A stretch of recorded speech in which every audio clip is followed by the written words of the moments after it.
আচ্ছা, একটা বাবা কতটা খারাপ হলে শুধুমাত্র পালিয়ে বিয়ে করার জন্য তার মেয়ের জামাইকে জেলের ভাত খাওয়াতে পারে। 2016 সালের জুন মাসে তাদের এলাকার পাশের গ্রামের একটা ছেলের সাথে সাদিয়া আপুর পরিচয় হয় এবং এরপর আস্তে আস্তে যেহেতু প্রেমের সম্পর্কের রূপ নেয়, তো সবকিছু ঠিকঠাকই চলছে। তবে ঝামেলাটা তখনই হয় যখন সাদিয়া আপুর বাবা সবকিছু জেনে যায়। এই নিয়ে তাকে অনেক কড়াভাবে শাসন করতো এবং যতবারই ধরা খেত ততবারই আপুকে অনেক বেশি হেনস্থা করতো, মারধর করতো। এত কিছুর পরও যখন সাদিয়া আপুকে কন্ট্রোল করতে পারছিল না, তখন তার বাবা তাকে মেরে বাসা থেকে বের করে দেয়। আর এদিকে আপু উপায় না পেয়ে তার খালার বাসায় চলে যায়, আর ওখানে প্রায় মাসখানেক থাকার পর সিদ্ধান্ত নেয় যে সে পালিয়ে বিয়ে করবে। এবং 2018 সালের এপ্রিলের 12 তারিখ তারা পালিয়ে যায়। ভিডিওর মাঝখানে একটু বলি, যারা অর্গানিক উপায়ে ওজন কমাতে চাচ্ছেন, এই অর্গানিক স্লিমিং টিটা ট্রাই করতে পারেন। এক মাসে 7 থেকে 8 কেজি পর্যন্ত ওজন কমাতে পারবেন। এই অর্গানিক স্লিমিং টিটা আপনারা ইউনিক কালেকশন ফেসবুক পেজে এভেলেবেল পেয়ে যাবেন। আমি ক্যাপশনে ওদের পেজ লিঙ্কটা ট্যাগ করে দিব। এই স্লিমিংটা একেবারে অর্গানিক হওয়ায় এটার কোনো সাইড ইফেক্ট নেই, সম্পূর্ণ প্রাকৃতিক উপাদানে তৈরি। ছেলে এবং মেয়ে উভয়ে কিন্তু খেতে পারবে। প্রতিদিন সকালে খালি পেটে খেয়ে নেবেন।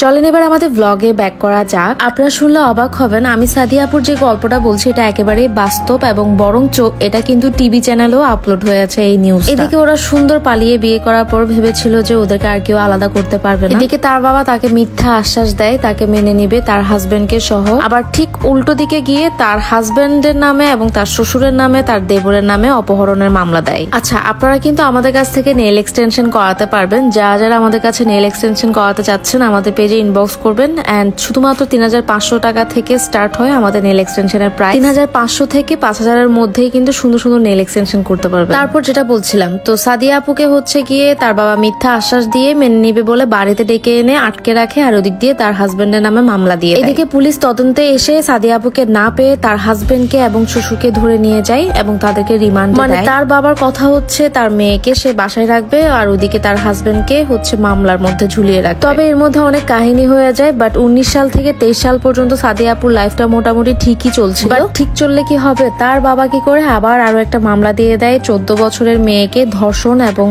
অপহরণের মামলা। এবার তার হাজবেন্ডের যাবজ্জীবন কারাদণ্ড হয়েছে। তখন কিন্তু সাদিয়া আপু 3 মাসের অন্তঃসত্ত্বা। আমি এখানে ছবি আপলোড করতেছি, আপনারা দেখুন।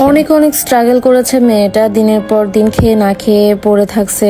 And high court, supreme court এগুলার মধ্যে দৌড়াদৌড়ি করছে বাচ্চাকে নিয়ে। আপু অনেক দিক থেকে চেষ্টা করছে, হাই কোর্ট, সুপ্রিম কোর্ট, জজ কোর্ট সবকিছু ঘোরাঘুরির পর সাদিয়া আপু তার হাজবেন্ডকে জামিন করাতে পারে 4 মাস পর। এন্ড আপু বলতেছিল যে আপু এই 4 মাসের কষ্টটা আমি আপনাকে বর্ণনা করে বোঝাতে পারবো না। দিন শেষে একটাই কথা, ভাই মেয়ের পছন্দকে আপনারা একসেপ্ট করে নিবেন। আপনার মেয়ে যেখানে হ্যাপি সেখানেই আপনার মেয়েকে বিয়ে দিবেন। জোর জবরদস্তি করে চাপাই দেওয়ার কোনো দরকার নাই। আর মেয়েটা গিয়ে লাস্টে শেষমেশ যে এই যে সবার কাছ থেকে টিভি চ্যানেলগুলোতে যে তার নিউজটা কভার হয়েছে, সবাই তাকে খুব প্রশংসা করছিল, যেহেতু সে তার হাজবেন্ডের এত সাপোর্ট করেছিল বা হাজবেন্ডের পাশে ছিল। এইটুকু বয়সের পিচ্ছি একটা মেয়ে তার হাজবেন্ডকে ছেড়ে যায় নাই বাবা মায়ের ভয়ে বা বাবার ভয়ে। সো এটা আসলে প্রশংসনীয়।